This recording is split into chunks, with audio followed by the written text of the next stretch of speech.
Bonjour, c'est Madame Niaï de Sadhguru. On est là pendant la période du congrès pour les 60 ans de la SECNA, avec qui on est partenaire. Sadhguru Travel, nous sommes dans le domaine des billetteries, location de voitures, billetterie, location de voitures, réservation d'hôtels. Et on est partenaire avec la SECNA depuis quelques temps. Okay. On est là à l'occasion de leur anniversaire de 60 ans. On a la location de voitures, on a les billetteries, on a aussi les réservations d'hôtels. Au niveau de zone électronique, on a tout ce qui est électroménager, frigo, cuisinière, télé. Et là, en ce moment, pour tout le mois de décembre, on est en super promo. On est venu en même temps proposer au personnel pour qu'ils puissent s'équiper. On souhaite un joyeux anniversaire à la SECNA pour ses 60 ans. Bonjour, je suis M. Ziska Nguessan, je suis chargé de marketing au CESAG. En fait, cette journée porte ouverte, on la participe parce qu'on a envoyé une vingtaine d'étudiants du CESAG à venir visiter les différents métiers de la SECNA. Et aussi, on profite aussi de cette journée porte ouverte pour présenter nos différents programmes. Donc, on a les différents programmes, comment on appelle ça, à cette journée porte ouverte. Ça permettra aux agents de la SECNA de se familiariser à nos différentes formations, soit pour eux-mêmes en formation continue, pour leurs enfants en formation initiale et pour comment on appelle ça, la formation doctorale qui est au CESAG. Donc c'est juste pour ça que nous participons à cette activité. Parce qu'il faut dire que la SECNA est aussi partenaire avec le CESAG. Donc c'est pour cela qu'on a jugé bon et utile de venir participer à cette activité-là. Merci. Bonjour, c'est Maharo Rakoto-Navaï. Je suis chef service processus et procédures du SMI au niveau de la direction sécurité et qualité de la SECNA. Donc ici c'est le stand de la présentation de notre direction, la direction sécurité et qualité. Nous sommes en charge de ce qu'on appelle le système de management intégré. En fait, c'est pour mettre en place la sécurité, la qualité, l'environnement, la sécurité santé au travail et la sûreté. Dans le domaine de l'aviation, ce sont des choses très importantes puisque la sécurité, c'est pour éviter par exemple les accidents d'avion.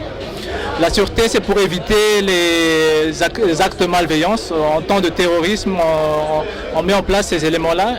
La qualité, c'est pour satisfaire nos clients qui sont les compagnies aériennes et aussi les parties intéressées. Et aujourd'hui, de plus en plus, on a les défis pour l'aspect environnement et aussi pour la santé et sécurité au travail du personnel. Donc voilà un peu, là c'est la présentation de nos objectifs. On est déjà certifié en termes de en qualité ISO 9001 2015. L'aspect sécurité aussi, on a un niveau certifié par les différentes organisations qui supervisent la sécurité. Et on veut aller maintenant dans la certification environnement et SST aussi. Chargé des études au niveau de la direction des études et projets. M. Kamara Yakuba, maître au sein de la direction des études et projets. M. Ahmed Silla, ingénieur génie civil, chargé des études et des projets, à la direction des études et des projets. Voilà, et moi-même, Patrice Zombré, je suis chef de projet navette.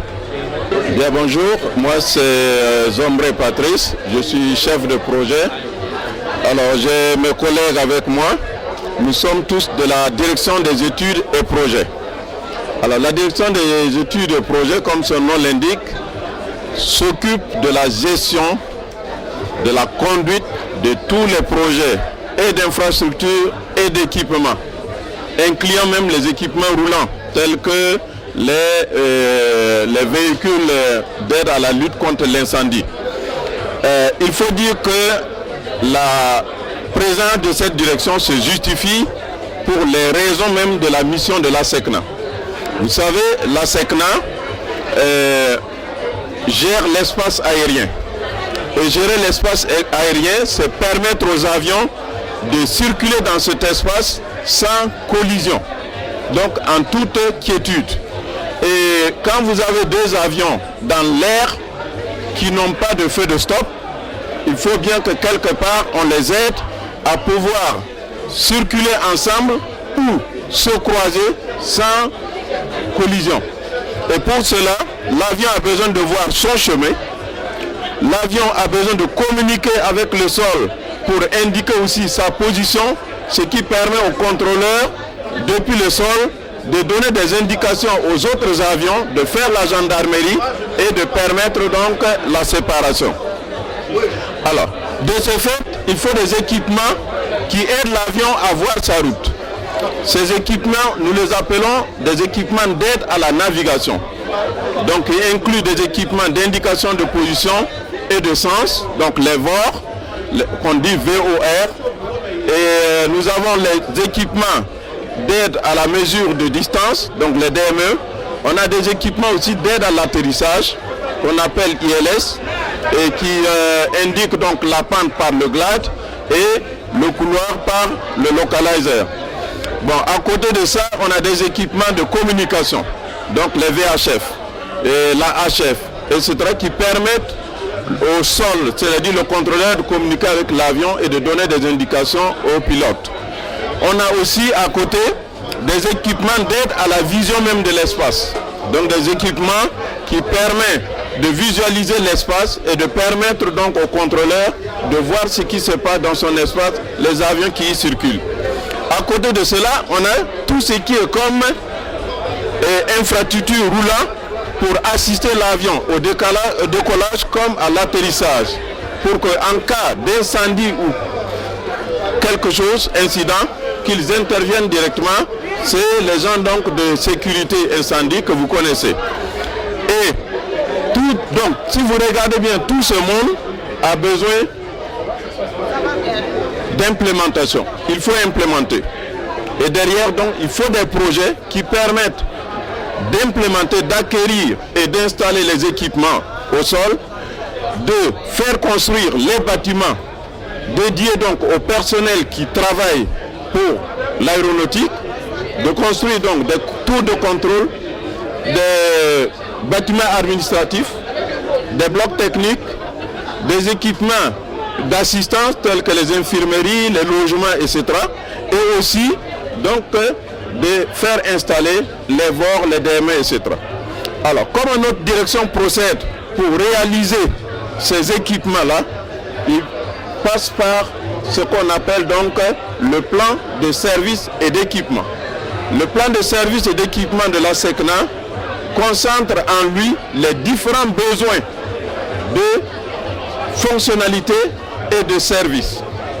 Et ces besoins vont être traduits en termes de références de service qui vont permettre aux ingénieurs donc de réaliser ce qu'on appelle l'avant-projet sommaire, c'est-à-dire l'ensemble des solutions possibles et permettre donc de faire un choix d'une solution indiquée qu'on va développer en avant-projet détaillé et après validation donc de toutes les fonctionnalités décrites dedans, de toute la consistance du projet, on va passer maintenant à un dossier de consultation d'entreprise. Une fois que le dossier de consultation d'entreprise est prêt, nous procédons à l'appel d'offres et on va sélectionner donc un fournisseur parmi les soumissionnaires à travers donc une commission de jugement des appels d'offres, à l'analyse donc technique et financière de ces offres et dès que l'adjudicateur est connu, nous passons à la phase de marché. Dans cette phase de marché, selon le montant, si ça excède 5 millions, il faut consulter ce que nous appelons la commission des marchés. La commission des marchés est composée de ministres choisis par la SECNA. C'est des ministres qui sont membres du comité des ministres de la SECNA et c'est eux qui vont regarder pour voir si ce projet peut être autorisé, si le marché peut être autorisé. S'ils approuvent le marché, nous procédons donc à la notification du marché, à sa signature et donc au démarrage de l'exécution effective du projet. Je vous remercie.